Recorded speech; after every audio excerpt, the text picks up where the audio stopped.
All right, this is case 2135, Outrigger Beach Club versus Blue Green Vacations Unlimited. Again, good morning, welcome to oral argument. I'm Judge Harris, joined on the panel today by Judges Cohen and Wozniak. 20 minutes per side. Appellant will get up to whatever you want for rebuttal. I'll reserve 5 minutes unless you want something other than that. If you have any electronic devices, please turn them off at this time. Appellant, if you are ready, you may proceed. Good morning, may it please the court. Good morning.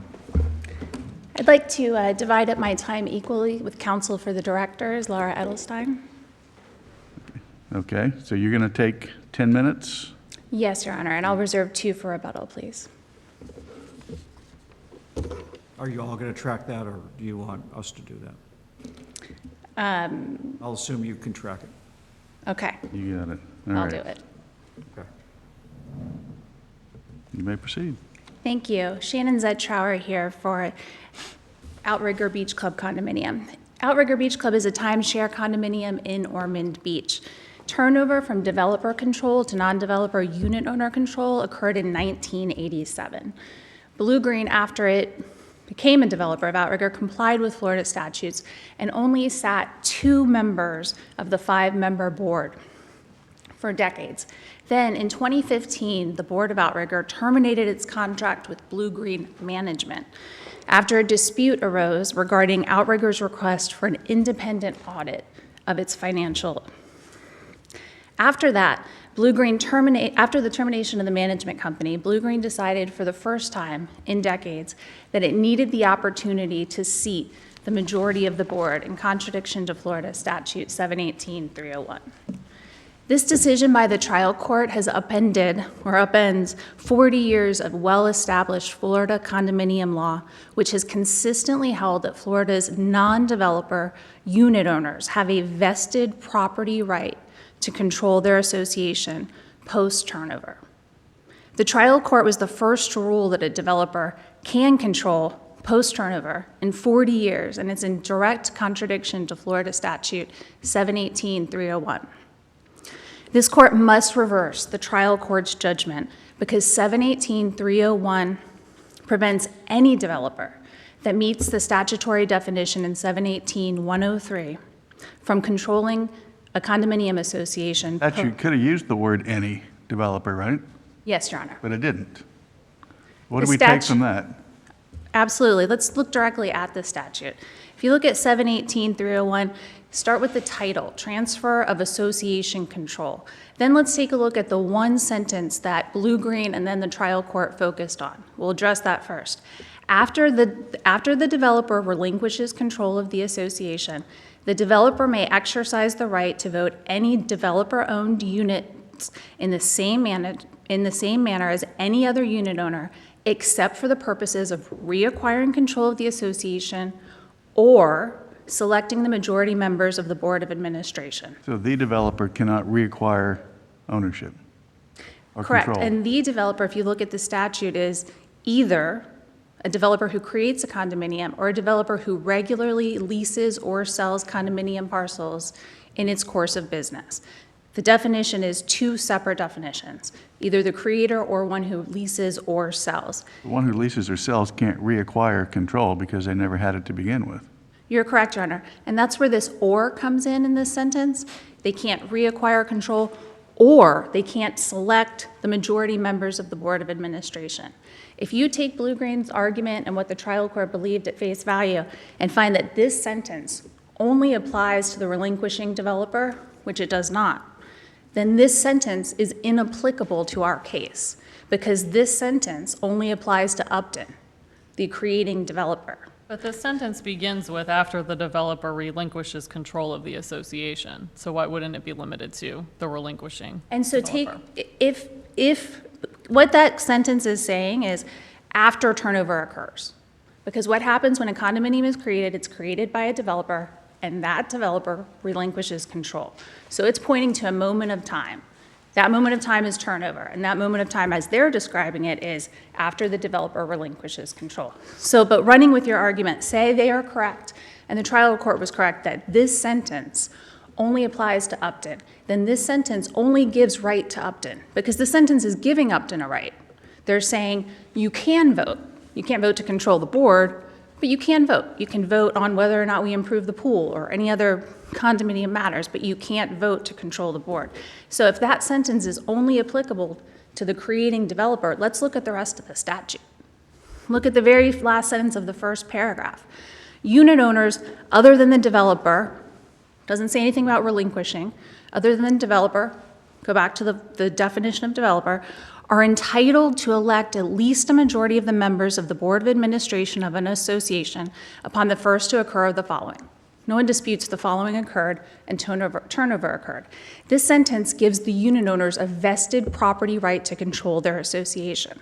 If you look down to paragraph 8, the last paragraph of this statute, the division has authority to adopt rules pursuant to the Administrative Procedure Act to ensure the efficient and effective transition from developer control, not relinquishing developer, not creating developer, from developer control of a condominium to the establishment of a unit owner controlled association. That's what is supposed to happen per this statute. There's nothing in this statute that talks about control going back to a developer. There's nothing in the statute that addresses the unit owners relinquishing control. The whole purpose, as noted here in Section 8, is an effective transition from developer control to unit owner control. We've cited to, and also at page 27 of our brief, we take the definition and insert it into the language of 301, because there's nothing in here that says all of these references to developer control aren't per the statutory definition of developer. We also cite over a dozen, and there are many more. We had to simply stop citing, but we cite over a dozen district court and arbitration decisions, and the statutory interpretation from the cases and the arbitration decisions is unanimous. All of the cases and all of the arbitration decisions have held that turnover is a permanent state, and that once the unit owners control, that is a vested property right that can't be undone. Blue Green hasn't and can't cite to a single case or arbitration decision that it interpreted the statute in the way that they interpreted it, convinced the trial court to interpret it, and want you to interpret it. Briefly, we referenced Bishop, which confirmed that 718-301 is applicable to subsequent developers. That was 33 years ago. And Hamptons said that turnover is permanent, and creating an exception where none exists would create wholesale uncertainty for the condominium unit owners in Florida who have the right to control their own associations. To wrap up, the trial court improperly limited 718-301 to this so-called relinquishing developer in contradiction to the remaining portions of the statute, all of the cases and all of the arbitration decisions that have addressed this issue. This court must reverse and remand on the trial court's error in disregarding the statutory definition of developer, declaring it irrelevant, and interpreting 718-301 to only apply to relinquishing developers, despite all of the other language in this statute other than that one sentence. This court can and should go 2 steps further and find that BVU is a developer as a matter of law on this record and cannot control the association on its own or through VTI. I'll save the rest for rebuttal. Thank you. Yeah, thank you.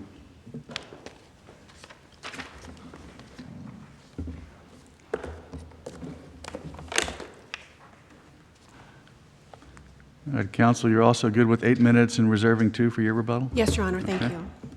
You may proceed.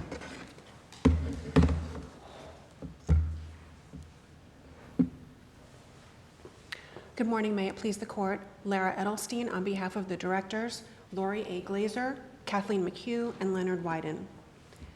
The trial court erred by granting summary judgment in favor of Blue Green and denying the director's motion for summary judgment. The crucial issue before the court is one of statutory interpretation. Is Blue Green considered a developer under Florida's Condominium Act? And if so, Blue Green is precluded from electing a majority of the board of directors of the association. This court reviews summary judgments and questions of statutory interpretation de novo. Based on all of the evidence in the record, Blue Green is a developer and was not entitled to summary judgment on its claim for a mandatory injunction. Blue Green sought a mandatory injunction demanding a single-class election. In order to establish a mandatory injunction, they were required to show that a clear legal right was violated, that they suffered irreparable harm, and there was a lack of an adequate remedy at law.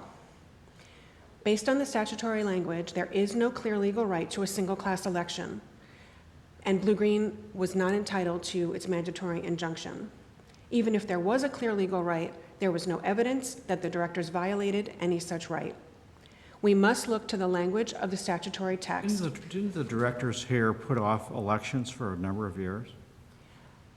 The directors voted for postponing the elections based on the advice of the association's I management don't care company. why what their advice, but that was the result, was that They postponed the election, yes.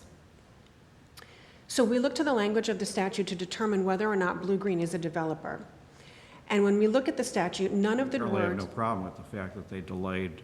I'm sorry? You have apparently no problem with the fact that they delayed these elections for years? Well, it has no bearing on the relief that Blue Green sought. They only sought a single-class election to be held in the future. Whether or not the association held elections in the past has no bearing on whether or not they were entitled to a single-class election in the future. There's no damage that, Blue Green asserted no allegation for monetary damage or any other kind of damage. The only thing that they were seeking was a future election. So the fact that the That the election, board of directors kept putting off? at the advice of the association management company, yes, Your Honor. And the governing documents don't provide for a dual-class election, correct? That's correct. However, the governing documents refer to the Condominium Act, and it's presumed that the language of the statutory, of the statute in the Condominium Act is incorporated into the governing documents. So looking at the statutory language, the term developer is defined by the legislature in two ways. It's undisputed that the first definition doesn't apply here, that one who creates the condominium. The second definition is very applicable here. Blue Green falls directly, squarely into that definition, which is one who offers condominium parcels for sale or lease in the ordinary course of business. When we insert and replace the language of section 718.301, we insert the developer definition into that language, as we must when we look at the statute in context and as a whole. The language now says unit owners, other than a person who offers condominium parcels for sale or lease in the ordinary course of business, are entitled to elect at least a majority of the members of the board of administration of an association. The trial court and Blue Green ignore this language in the statute. They only look to the last sentence that talks about a person who, after the developer relinquishes control of the association, again, inserting the other language, a person who offers condominium parcels for sale or lease in the ordinary course of business may exercise the right to vote any developer-owned units in the same manner as any other unit owner, except for purposes of reacquiring control of the association or selecting the majority members of the Board of Administration. Therefore, Blue Green, because it's undisputed that they do sell or lease condominium parcels here at the association, they are considered a developer and were not entitled to a single-class election. There was no clear legal right, and therefore they are not entitled to their mandatory injunction. The term developer is not limited to the original developer who relinquished the condominium of the association. The Bishop case out of the First District holds that the developer in 718.301 may be interpreted to mean a subsequent developer. And this court even affirmed without an opinion a trial court's order finding that an entity need not create a condominium in order to fit within the statutory definition of developer. And that case was the Wyndham Vacation Resorts versus Ocean Walk Resort Condominium Association. Are you citing a PCA as authority? Absolutely not, Your Honor, but this court is welcome to take judicial notice of its own records. The trial court's order is in the record at page 6875, and this court did affirm that order. Sounds like you're citing a PCA as authority. I'm sorry? Sounds like you're citing a PCA as authority. It can be persuasive. It's not binding, Your Honor. Section 718-301 does not solely refer to the developer who created the condominium, and to follow Blue Green's argument and the trial court's finding requires this court to add, modify, or ignore language from the statute. The word "the" before the developer in Section 301 does not mean that it only relates to the creating developer. And so if we follow the trial court's finding that the word "the" in front of developer means the creating developer, the trial court improperly added this language into the statute.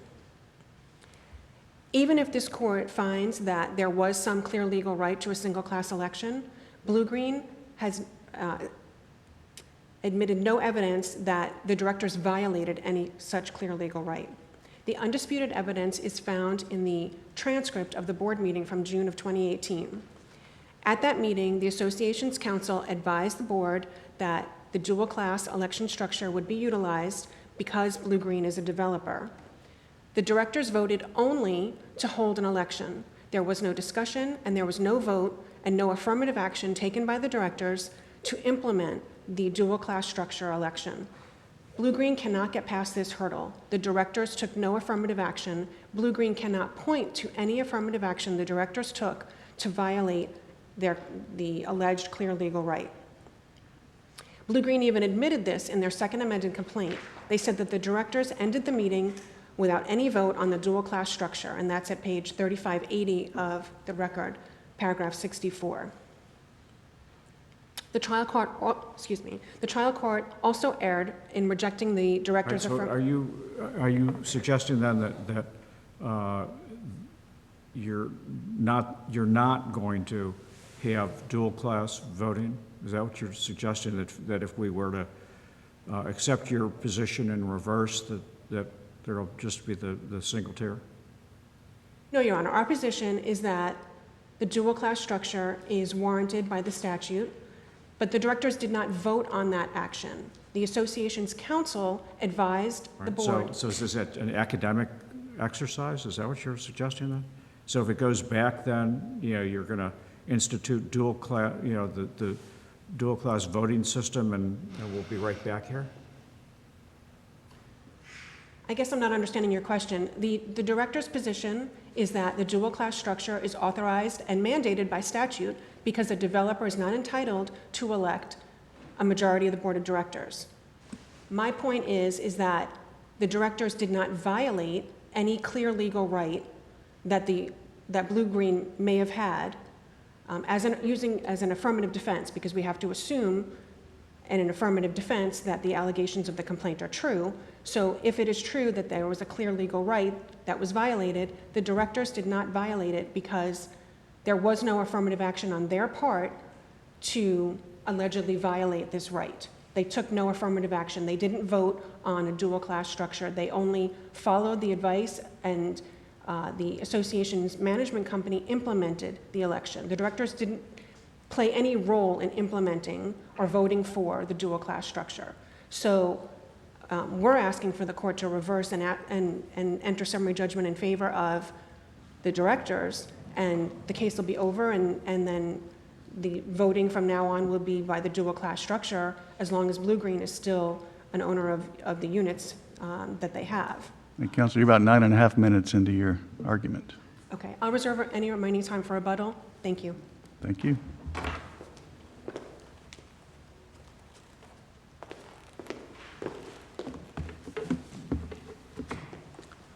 Okay.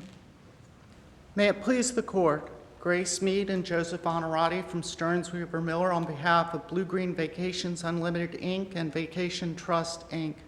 As Justice Kagan famously said of Justice Scalia's legacy, we are all textualists now.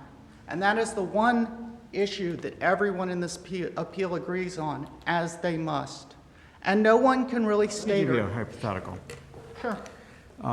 You've got 2 condo buildings, okay?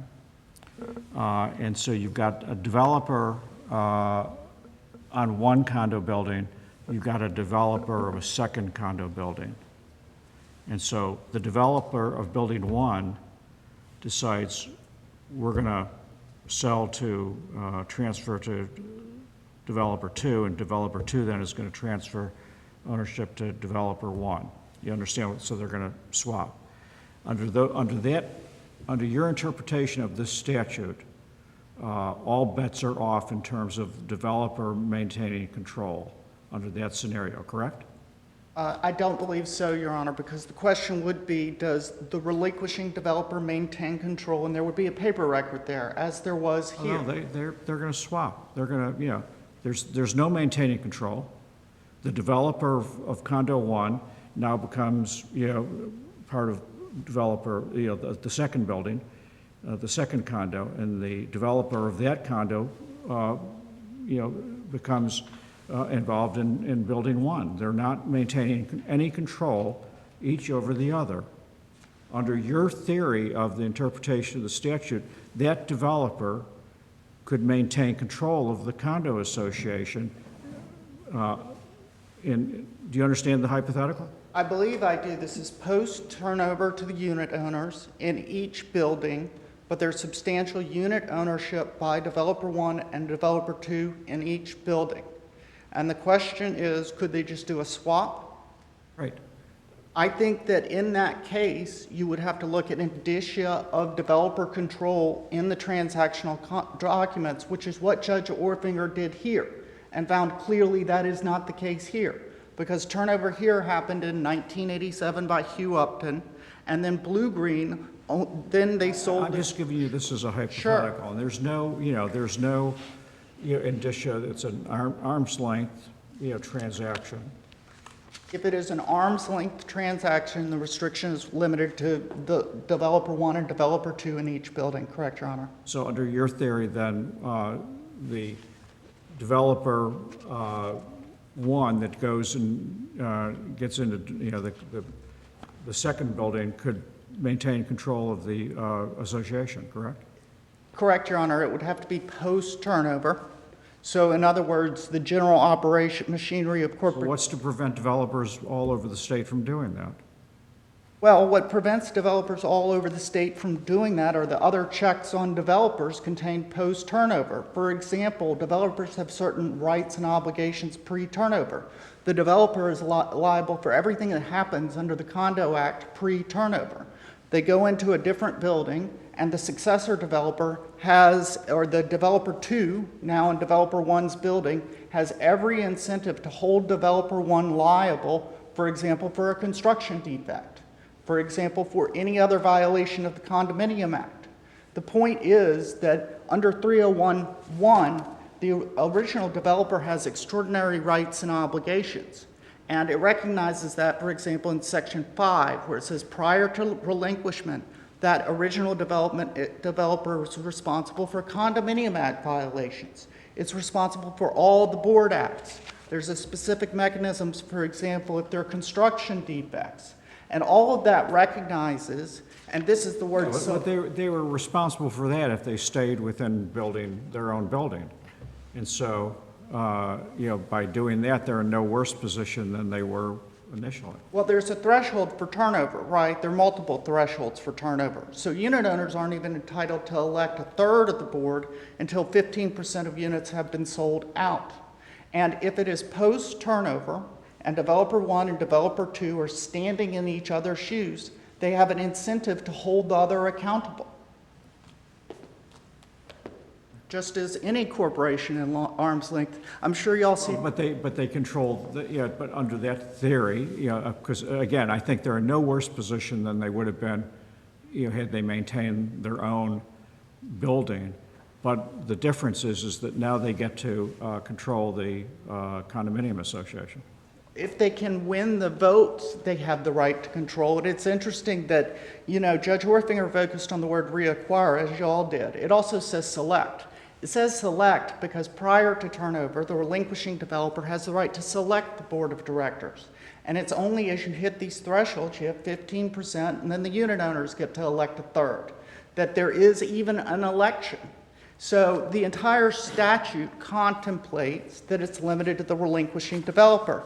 And really, Judge Orfinger relied upon authorities here that are not only undisputed, but critical authorities. For example, the legislature's presumption to know the rules of grammar and usage He cites the Florida Supreme Court from State v. Bodden in 2004 and all the way back to Supreme Court precedent in 1949. The word "the" as having a specifying or particularizing effect as opposed to an indefinite or generalizing force of the indefinite article "a" or "and." He cites to Random House, he cites to Garner, and he relegates to a footnote the United States Supreme Court decision in Nielsen v. Priep, 139 S. Court 954, 2019. I've seldom seen a case where the definitions are so well established that the U.S. Supreme Court from 2019 is put in a footnote, but he rightly did. Now, I heard a question about the failure to hold elections in 2015, 2016, and 2017. That's correct. What's even more unusual is Mr. Wyden testified he didn't like to see Blue Green Vacation Club weeks here at the resort, and that's why he did it. Ms. McHugh said she didn't want Blue Green gaining a majority interest. And Blue Green here is not simply acting for itself. Vacation Trust, in particular, has a fiduciary obligation to these people who are in the network. There are over 200,000 owners of the points in the network, and it has a fiduciary obligation. Those owners, yeah, but they don't have any legal interest because they award points, not title, right? At the time they transact with Blue Green, they're awarded both a deed and points. And then the deed goes into the trust, Vacation Trust, and Vacation Trust has fiduciary obligations spelled out in a trust agreement to protect their interest. And it's the only way the system works with over 60 resorts. In other words, if maintenance is not being performed at a building, the way that Blue Green can remedy that on behalf of the owners is it can vote. But it has been frustrated in any attempt to do that here since 2014. We also heard about the legion of precedent here. Well, the only opinion from this court, First Federal Savings, rejected the argument that you take the definition and you apply it unthinkingly to the rest of the Condominium Act. The issue there, the broader issue, was different. It was the scope of the filing requirements. But it rejected the argument that this generic definition of developer applied throughout the Condominium Act, no matter what else it said. It said the clear implication is that the requirements of 503 and 504 are not applicable to every person within the statutory definition of developer. It would mean that every person, other than a person acquiring a unit of sale for his or her occupancy, who ever bought a condominium unit for lease or resale and later offered it for sale in the ordinary course of their usual business, would be required to file and meet the requirements of the division. And that harms the owners at Outrigger. It harms them because it reduces the scope of persons to who they might sell their condominiums. It is a restriction on marketability. And no court, not the DPPR, not any DCA, has addressed this issue of what the developer who relinquishes control means. And of course, questions which merely lurk in the record, neither brought to the attention of the court nor ruled upon, are not to be considered as having been so decided as to constitute precedents. That's Florida Highway Patrol versus Jackson, 288 SO3D 1179, Florida Supreme Court, 2020. As for the DBPR opinions more generally, this court recently stated in Alvarez that the Florida Constitution has been amended to eliminate deference to agencies, and rightly so. But it also rightly remarked that when an agency's view conflicts with the plain meaning of the statute, judicial deference is not required and the review is de novo, as Judge Orfinger properly did here. We heard about Wyndham Vacations, as was correctly pointed out. Unpublished PCA opinions are not precedent. For a case so holding, Hicks v. American Integrity Insurance, 241 SO3D 925, this court, 5th DCA, 2018. We heard other arguments. We heard, for example, they didn't do anything, that apparently the dual class structure was an accident here. The transcript of the June 8, 2018 board meeting here indicates, as council represented, that Ms. Glazer, quote, moved that on Saturday, October 27, we hold the annual meeting and also hold the election. That's at R3905. On that motion, everyone voted yes, as one would expect. Only then did Mr. Paget describe that it would be a two-class election. What was neglected from the description of that meeting is then Mr. Wyden, a defendant here, Ms. McHugh, said, let's close down the meeting. And Ms. Glazer offered the third vote to do so. Second, an association only acts through its directors. We cited that law in the brief, and more fundamentally, if the directors didn't approve the dual-class election here, it was an ultra vires act. That's the Beaumont case cited in our brief. We heard allusions to the advice of counsel. There was no advice of counsel that you can just put them off forever. When we finally sued here, what happened is they held this board meeting within a week of the preliminary injunction hearing, and it was to voice this dual-class election. And at that meeting, Mr. Paget said, Blue Green Resorts manager is a developer. Well, that argument's never been defended because they're not. They aren't even a developer under their interpretation of the statute. They're a separate entity. And as counsel indicated way back when, there was a brouhaha here because they fired Blue Green Resorts manager as the manager of the resort. Oddly enough, that contract required an ownership vote for termination that was never held. And that lawsuit has been was stayed by Judge Orfinger because both we and they agreed there's no one to make decisions on behalf of the association because no free and fair election has been held here since 2014. As for whether they could rely on advice of counsel based on Mr. Paget's statement, Judge Orfinger said, we don't need to resolve whether that privilege has been waived because of the fact that the board meeting was on June 8, 2018. The very next week, counsel for the individual defendants appeared, and Mr. Orfinger said, point to something in the Condominium Act or the formation documents that would support a dual-class election, and he said, I cannot. On August 24, 2018, Judge Orfinger issued a preliminary injunction order denying it, but saying the only reason he was not is because the association had not been joined as a party. And in it, he expressly, in words of one syllable, rejected the dual-class structure. Nonetheless, on October 27, 2018, they went ahead with a dual-class election. And Ms. Glazer, who was the only one deposed after the June 8 meeting deciding to adopt that structure, had no idea about anything about it. Mr. Paget had no idea about any of these corporate structures and had no idea, in fact, really who Blue Green Resort Management was or what its relationship was to any of the parties here. We also heard the argument, astonishingly enough, that Blue Green Vacations and Vacation Trust should be liable because for years and years and years, they declined to exercise a right to vote for the majority of electors.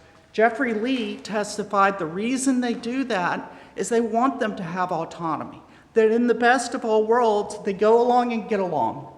And by the way, as Judge Orfinger noted repeatedly and correctly, Blue Green and Vacation Trust has between them only control about 33% of the vote.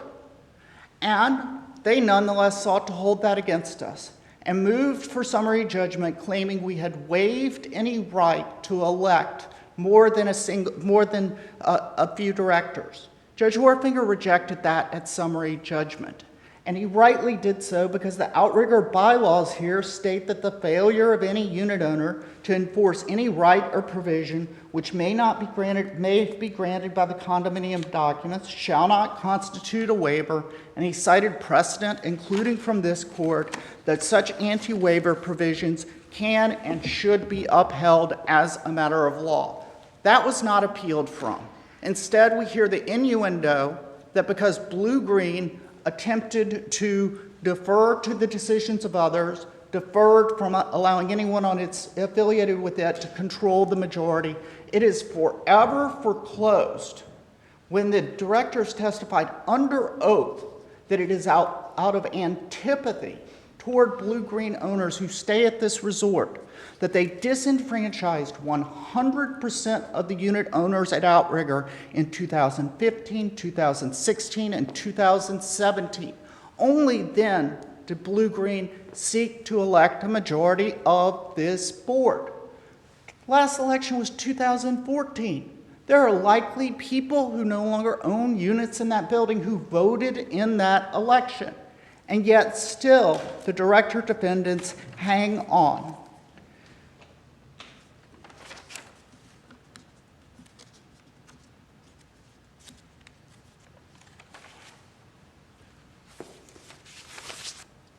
Blue Green Vacations and Vacation Trust, as I mentioned, have some 60-plus resorts in their network.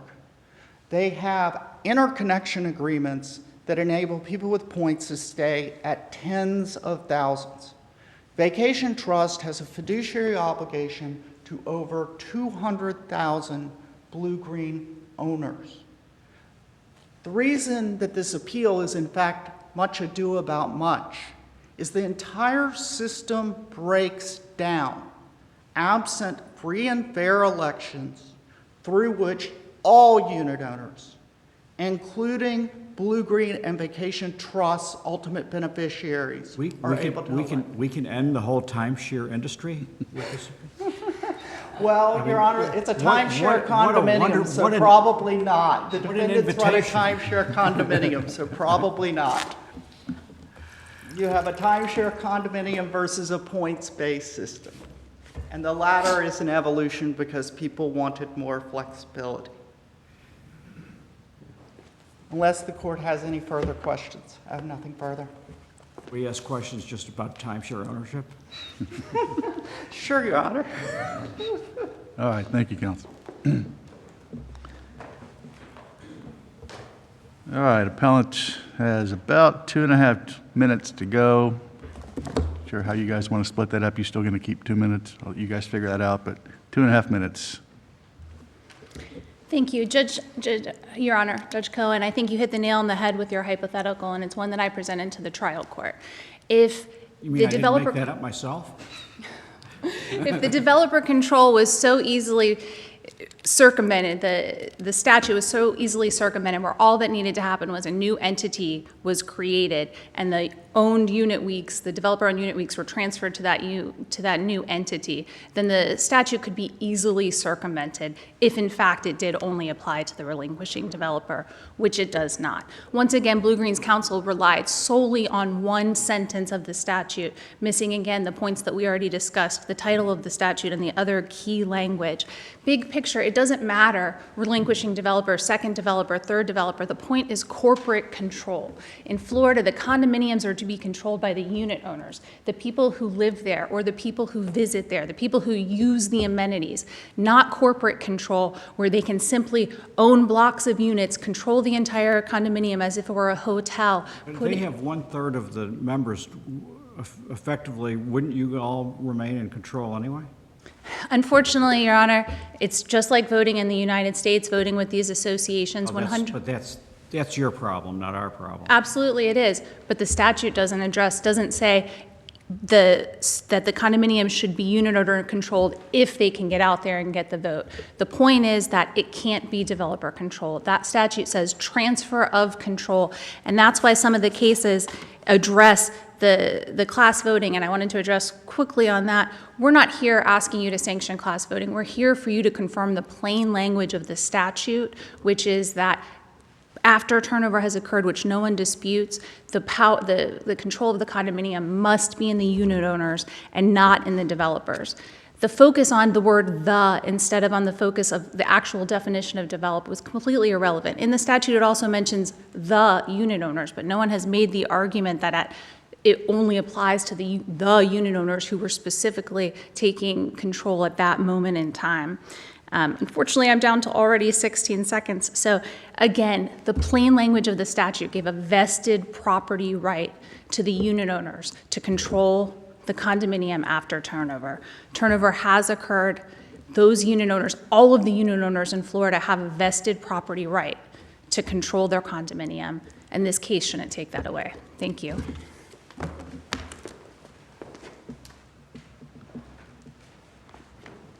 You have about 30 seconds. Thank you, Your Honor. Briefly, the directors are lay people. They are not lawyers. They are not specialists in condominium law. They are relying on the attorney. They are relying on the management company to implement the election, and there was no reason for them to have to vote on the dual-class structure once they voted to hold an election on a certain date, and the association's counsel told them that it would be handled in this manner. We ask that this court reverse the trial court and remand for entry of summary judgment in favor of the directors, or at a minimum, find that the trial court misinterpreted the language of the statute by ignoring the second definition of developer, and for further proceedings where the parties may file renewed summary judgment motions based on the new standard. All Thank right, you. thank you very much. This case was very well briefed and well argued by both sides. Judge Cohen, did you have something? I was just curious, and I know we've got lawyers here from, Miami and Tallahassee. Were you all aware that you could have done this remotely if you'd wanted to? And perhaps you didn't want to. I just wondered if you were aware of that. Where we could seek authority, that we could seek authority to do so. All right, okay. I just wondered. Yeah, we were aware. We're thrilled to be back in court. Okay, all right. So are we. Okay, All very right. good. Thank you all very much. Court's adjourned.